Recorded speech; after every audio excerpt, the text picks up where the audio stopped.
আসসালামু আলাইকুম এভরিবডি, সবাইকে ধন্যবাদ জানাচ্ছি। আমি এই মুহূর্তে একটা টিউটোরিয়াল শুরু করতে যাচ্ছি, যে টিউটোরিয়ালের নাম হচ্ছে গ্রামারলি এক্সটেনশন। আগে আমি আপনাদের একটু শেয়ার করতে যাচ্ছি যে আসলে গ্রামারলিটা কী। গ্রামারলিটা হচ্ছে ওই বিষয় যা আপনি আপনার অনলাইনে কোনো কিছু লিখতে যাচ্ছেন, ঠিক ওই মুহূর্তে আপনাকে একটা বিষয়ে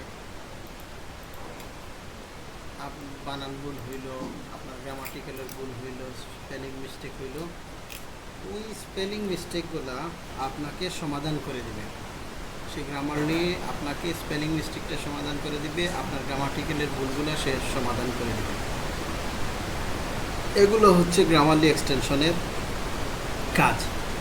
তবে 2022 সাল থেকে দেখা যাচ্ছে, বিশেষ করে এই 2-1 মাস থেকে দেখা যাচ্ছে গ্রামারলি এক্সটেনশনটা ইউজ করে একটু জটিল হয়ে দাঁড়িয়েছে, একটু ঝামেলা হয়ে দাঁড়িয়েছে। দেখা যায় এখন সার্চ করলে গ্রামারলি এক্সটেনশনটা আসে না। তাই একটু অন্য ওয়েতে গ্রামারলি এক্সটেনশনটা আনতে হবে। গ্রামারলি এক্সটেনশনটার জন্য আপনাকে কি করতে হবে, প্রথমে আপনি গুগলের সার্চ বারে গ্রামারলি দিয়ে সার্চ করতে হবে। গ্রামারলি দিয়ে সার্চ করার পরে আপনি গ্রামারলি এক্সটেনশন এরকম একটা ওয়ার্ড আসতে পারে, এই ওয়ার্ডটাতে আপনি ক্লিক করবেন। ক্লিক করে এখানে সার্চ করবেন, অনেক কিছু আসবে। এখানে এই যে দেখেন গ্রামারলি ফর ফ্রম, হ্যাঁ এই যে গ্রামারলি ফর ফ্রম একটা শব্দ আছে, এটাতে আমরা ক্লিক করব। গ্রামারলি ফর ফ্রম এই যে অপশনটাতে আমরা ক্লিক করব। আগে এখানে সরাসরি আসতো গ্রামারলি এক্সটেনশন বলে একটা ওয়ার্ড আসতো, এখন দেখি ইদানিং এই ওয়ার্ডটা আসে না। এখানে ক্লিক করার পরে একটা নতুন একটা প্রভাব আসছে। এখান থেকে এইভাবে আগে গ্রামারলি এক্সটেনশন একটা শব্দ আসতো, সেই এক্সটেনশন শব্দটাতে ক্লিক করলে সরাসরি এক্সটেনশনে চলে যাবে। তাহলে এই যে এড টু ক্রোমো ইট ফ্রি, এই অপশনটাতে আমরা ক্লিক করব। এখানে আমরা কি করব, এই অপশনে আসার পরে আমরা আবারও দেখাই, এখান থেকে এই অপশনটাতে নিয়ে আসবে গ্রামারলি ফর ক্রোমো।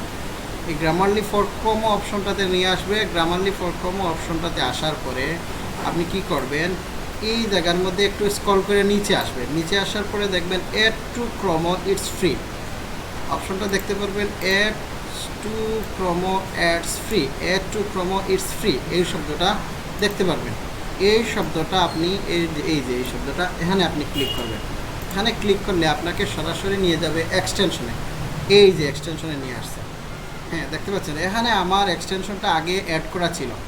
এখন আমি যদি রিমুভ দিয়ে নতুন করে এক্সটেনশনটা অ্যাড করে আপনাদের দেখাতে চাচ্ছি,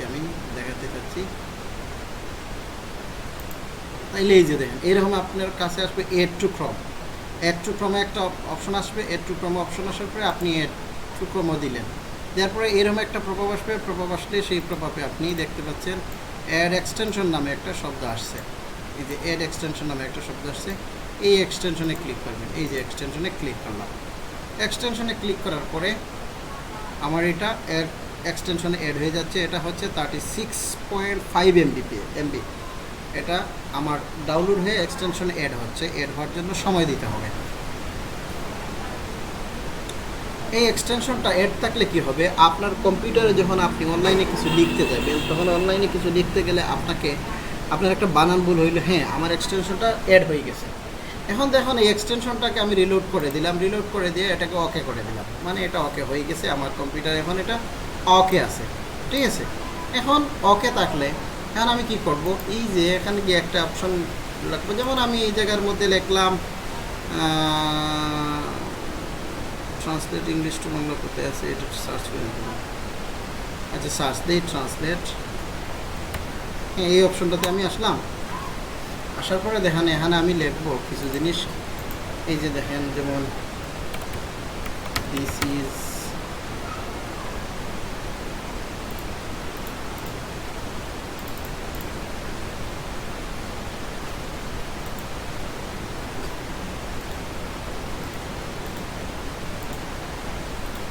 ওকে, দিস ইজ এ,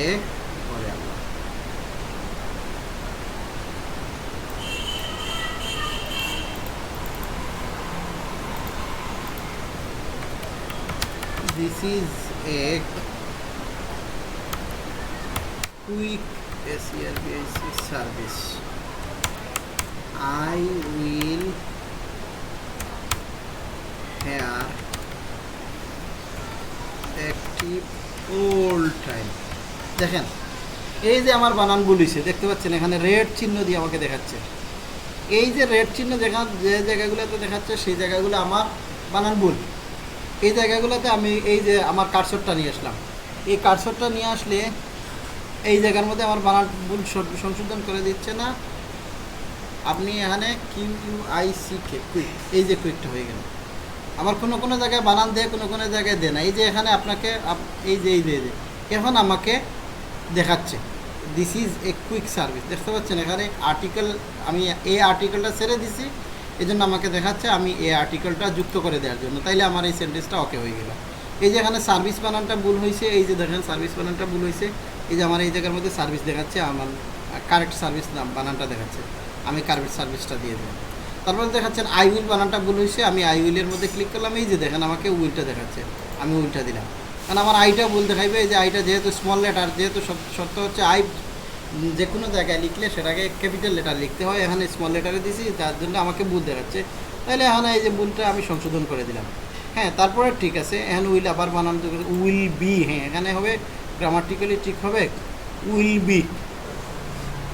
এখানে দেখাচ্ছে আমি ওয়ান মোর প্রিমিয়াম সাজেস্ট, ন আমার সাব প্রিমিয়ামের প্রয়োজন নাই, আমি ফ্রিতে চালাবো।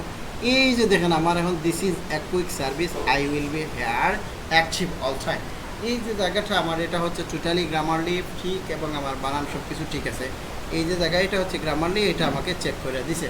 যদি কোনো জায়গায় ভুল হয় তাহলে এখানে রেড চিহ্ন দিয়ে, আপনারা আগেই দেখছেন রেড চিহ্ন দিয়ে দেখাবে। এখন রেড চিহ্নটা মধ্যে উপরে আনলে আপনাকে রাইট শব্দটা দিয়ে দিতে পারে এবং দিয়ে দিবে। এখানে 98% দিয়ে দেয়, 2% মাঝে মধ্যে মিস্টেক করে। একটা বিষয় হচ্ছে কি, আমার গ্রামাটিক্যাল ভুল শুদ্ধ হয়ে গেল। আমি কোনো একটা টিউটোরিয়াল লিখতে গেলে, আর্টিকেল লিখতে গেলে আমার অনেক সময় গ্রামাটিক্যাল মিস্টেক হয়ে যায়। আমরা যেহেতু বাঙালি, সেহেতু আমরা ইংলিশে অনেক এক্সপার্ট না থাকার কারণে আমাদের এই মিস্টেকটা হতে পারে।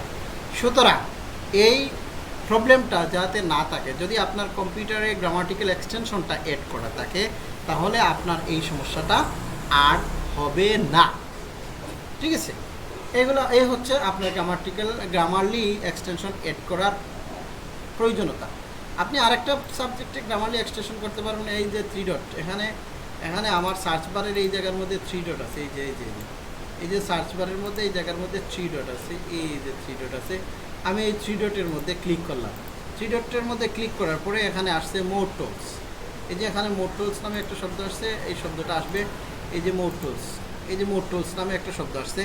এই মোর টুলসে আসার পরে কার্সরটা এখানে ক্লিক করা লাগবে না, জাস্ট কার্সরটা ওই জায়গার মধ্যে নিয়ে আসলে বাম দিকে আমাকে একটা পপ আপ দেখাবে, এখানে অনেক কিছু দেখাবে। এখানে আসতে এক্সটেনশন একটা শব্দ আছে, আমি এক্সটেনশন শব্দটার উপরে ক্লিক করলাম। আমি এক্সটেনশন শব্দটার উপরে ক্লিক করার পরে এখানে একটা সার্চ বার আসছে। হ্যাঁ, এখানে এই 3 ডট, এই সার্চ বারের মধ্যে আমি গ্রামারলি সার্চ দিলাম। এখানে এটা অনেক সময় আসে না, গ্রামারলি সার্চ দিলাম। গ্রামারলি সার্চ দিলে অনেক সময় আসে, অনেক সময় আসে না। ঠিক আছে, এখানে আবার 3 ডটে এটাতে ক্লিক করলাম, এক্সটেনশন। অনেক সময় আসে, অনেক সময় আসে না। যখন আসে তো তখন আসলেও, যখন আসে না তখন আপনি ওই জায়গার মধ্যে গিয়ে এইভাবে ক্লিক করবেন। তো এইভাবে যদি আপনার কম্পিউটারে চলে আসে সেটা হচ্ছে আপনার জন্য গুড লাক। যদি না আসে তাহলে আপনার জন্য এটা আপনি ওইভাবে দিতে হবে। হ্যাঁ, তারপরে আপনি এক্সটেনশন অ্যাড করে দিলে আর কোনো সমস্যা আপনাকে থাকবে না বলে আমি বিশ্বাস করি। ধন্যবাদ ভিডিওটি দেখার জন্য। আপনাদেরকে এই ভিডিওটি